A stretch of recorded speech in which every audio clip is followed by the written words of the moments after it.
Welcome to Lykken on Lending, the podcast that dives deep into the heart of the mortgage industry. Your host, David Lykken, bringing you the latest insights, trends, and updates from the world of mortgages. Whether you're a seasoned industry veteran or just getting started, this show is your go-to source for all things mortgage. Let's get started. This is Lykken on Lending. Now your host, David Lykken. Listeners, it's time for another AI update with Pavan Agarwal, who is a dear friend and someone that I am enjoying working with more than I can begin to tell you. Pavan, thanks so much for being a sponsor of the podcast. Thank you for inviting me not only in to work with you, but like we were saying, I very much feel like a part of your family. And so I share that with people because I go, everyone's saying, Dave, you're really all in on this. I mean, you really get enthusiastic. Yes, I do. And listeners, I'm thanking you so much for so many of you saying how good these AI updates are. So Pavan, we're reaching people. They're listening, and I'm excited to share some really exciting news that you launched or announced and did a big major press release there in Las Vegas on Monday. So let's get into it. Well, you're only excited because of the parties, David. Well, the party, I got to tell you, that is an epic party. You do throw some epic parties. I mean, who is there and all that? We're going to get into that. But it's really talking about the valuation. You did a press release and that you came out. Everyone's talking about they're spending all this money that they're spending on AI. You have invested over $100 million of your own money out of pocket, already invested. This is not, you're looking for capital to build this. You've already built this. And it's got an impressive evaluation by one of the most credible places. So let's start with, first of all, I want to throw out the headline number and we're going to talk about who did the valuation to establish the credibility of this valuation. So throw out the number, Pavan. Drum roll. It's about $120 billion. $120 billion. It is a staggering number. You've invested $100 million and you have built something that's now worth $120 billion. That's amazing. Now let's talk about who did the valuation. So this isn't a number you made up. You hired one of the more conservative, most respected firms to do the valuation. Talk about that. Yes, a company called LiquidX, and the owner's name is Daniel Drolet. And he is a specialty firm that really works for Silicon Valley. And all he does is value IP portfolios. Okay, so wow. And he's done he's done a lot of these. I remember meeting the guy when in Las Vegas at another one of your events, when he first started the process working on it, and he was extremely enthusiastic about what you're doing. Yeah. But he's done a lot of some of the biggest valuations that are out there in the industry. Yes, and he also is the engine behind Dun and Bradstreet. So when DNB, hey, what? I did not know that. That is something I did not know. Yeah. So when DNB does a valuation, it goes to his engine. And like one of his biggest clients is Universal Records, and so he values their entire collection of music portfolio collection, for example. Wow. So he's got incredible reach and credibility in the industry. It took, a long search process before we settled on selecting him to do the valuation. And why? I mean, other than the fact that he's probably notably one of the top people that does that, what else was unique about why you selected him? He understands AI really well, and he understands how intellectual property works. It's a whole different, like intellectual property is good for what? Copyrights are good for 130 years or something like that. So he understands intellectual property. He understands AI. That's the most important part of this, because this is all new. And the to form a valuation of $120 billion. Yeah. I mean, is this? It's so new. How credible is that valuation? And I'm talking to the guy who received it. So, but I think it's important. You selected him. And I know that the intentionality that you do, Pavan, in selecting this person. I think it's important to have that conversation. Well, so those listening to this. Yeah, it's rock solid because his reputation would be ruined, right? And companies trade on his valuation, right? Yeah. And big IP portfolios trade on his valuation. So he can't just go out and make up a valuation. And in fact, quite frankly, he said he had to deeply undervalue it in the report, just because he wanted to be safe. So the $120 billion, well, it's actually $119 billion valuation is a conservative value. He deeply discounted it. So that isn't a hype value. It's not. That's pretty amazing. What was the reason? What got him to that value, Pavan?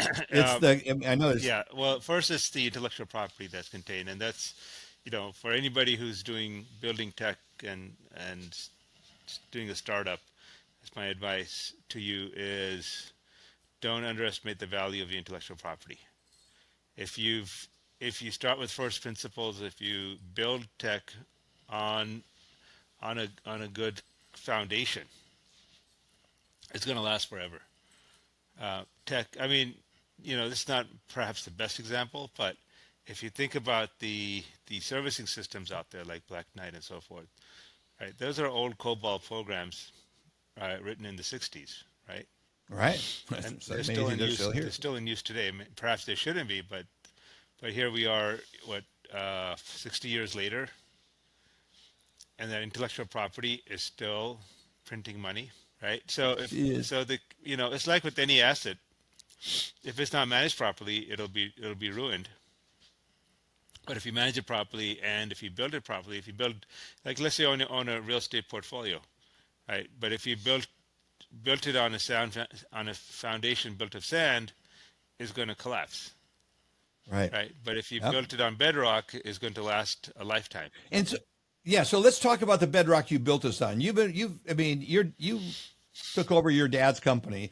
So good to see your mom, and what a wonderful family you have. But you built this on what your dad started. Gosh, was it 40 some years ago now? 1980. 40. Yeah. 1980. Wow. Years. 45 years ago. So we are now you've built all this technology based on that. So that's the rock solid data. This is on loans that how many loans did you say you have run through the system now? And there's two ways to look at the number. Since 2019, when the platform was Angel AI was running end to end, right? That's 200,000 loans, $35 billion.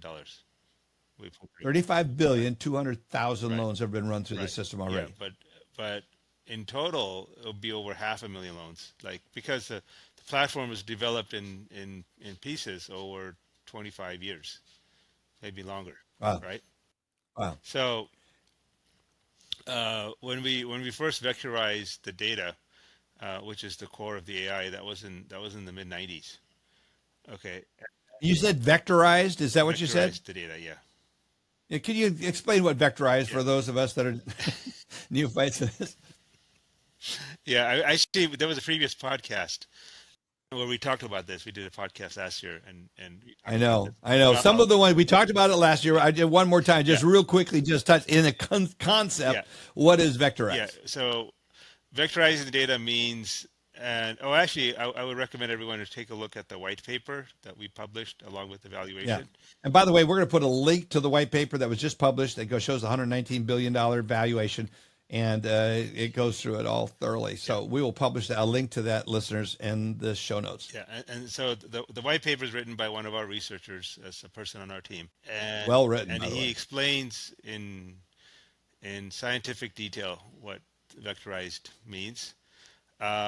But in a nutshell, it's representing all the data of a loan file, okay, as a vector in a series of which is a series of properties, right? Like loan amount is a vector, right? And it has properties like it affects your lending limit, it affects your ratios, and it affects your payment, and it could affect adjustments, right? If you could have adjusters for small loan amount, big loan amount, right? It affects guidelines. So all of those different things that a loan amount affects, right? If you take all of those properties together, you can represent it as a vector, right? And when you change the loan amount, then it has an effect on your ratios, has an effect on your cash to close, and so forth.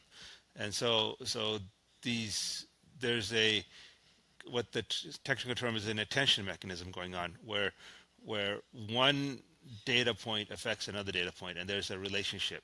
There's a number, there's a weight that says how much it affects each other with. And if you don't, and if you when you if you vectorize it, then when you change one thing, right, and you have those weights and you have the relationships between, say, loan amount and ratios, okay, then you change the loan amount, then you can immediately reflect the change in the ratios, right? And that's the core engine of Angel AI. That was written in the 90s.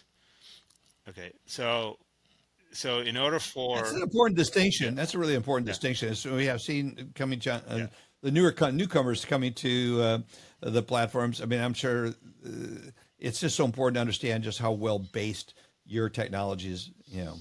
It's based on 200 plus thousand, 500, almost half a million loans. yeah, It's just staggering. yeah, exactly. And so like, you can't. I mean, you can, and that's what the world is trying to is racing for, is saying, okay, let's take AI and put it as a layer on top of an existing database. So and let's trying to the world is trying to find a way to make money with AI now. They trillions of dollars have gone into it, but can't figure out how to make Very money few of with them it actually make money. Yeah. because they're trying to layer. You're trying to layer ChatGPT on this database, and like, hey, this is hard. This doesn't. You can't, because you're taking a chance of messing up the database because you don't know what the AI can do, right? You don't want the AI if you plug ChatGPT to your loan origination system, and it hallucinates the ratios of the cash to close, you're going to have a big trouble, right? Yeah, big problem. Yeah. Yeah, very, very good. Yeah. So we got a little insights into all that's gone into that. Let's talk about the event that you threw was amazing. Yes, it was an amazing party, but who was there and who you had speaking there? There was so many people all over the spectrum. I mean, there were sports celebrities. But the delegation from Japan. Talk about that. You have really captured Japan's interest as a nation in Angel AI. Speak to that. Well, I think the most popular attendees were the showgirls, but Well, yeah, there's some of that going through there. Yeah, they kind of got some of our attention. That did, no question. But then being intellectually stimulated with all the things we were talking about at the time, that was even more so. yeah, As far as I'm concerned, maybe that says I'm getting older. I'm more interested in the intellectual property, what you were talking about. yeah. So we did a press release about 3 months ago, maybe longer, maybe 6 months ago, where we announced our partnership with the Japanese investment group, and it's Yes, we did. a Japanese investment bank. And so it's basically three main partners, each of them are billionaires, and they wanted to invest their money in the U.S. real estate market, and they've been looking for the right, obviously they wanted safe, and they wanted good returns, right? Right. So it's pretty much all over the world is understood. If you want safe and you want solid returns, you're going to put the money in U.S. real estate. Yep. And, U.S. housing. Yep. yeah, Nothing better than real estate. I mean, the commercial markets, maybe not so much, but certainly the residential housing market is one of the most secure. Yeah, safe. exactly. It's got its ups and downs, but in the long run, right? As long as and this is long-term stable money, so that means they're not afraid. Like if there was a dip in the housing market, like right now, Vegas is a little empty, right? Mm-hmm. Right? And it's a little scary, Vegas being empty. Vegas is always the early indicator of the rest of the country, right? Yeah. Yeah. So we're potentially headed towards a downturn here in the markets, but they're still bullish because they're long-term capital, so they're not concerned about short-term dips in the housing market. They're a buy and hold They're investor. just they're yeah yeah, there's hold, right? Yeah. We'll hold. I mean, the macro, I mean, if you look at the fundamentals underneath our residential housing industry, it's really quite solid. We were listening to Mike Fratantoni speak. We talked about this on a podcast earlier this week, where Mike Fratantoni was talking about it's a stable market. It's not one that's going down. It was interesting talking about. I'd love to get your opinion on this. He says by 2030, our population, we're going to actually potentially be going into negative population growth in America, and that long term could have an impact on our housing. Japan has already gone through that. Yeah, yeah. I was. It's interesting. I was in Singapore for Token 2049 last year, and on center stage I said, "Everybody, please have more babies." Yes. And the comeback to that, was that no, it's not necessary because we're in the world where AI will do all the consumption. We're an AI to AI world. Like, Yeah. literally, there's no fun if my AI is consuming for me.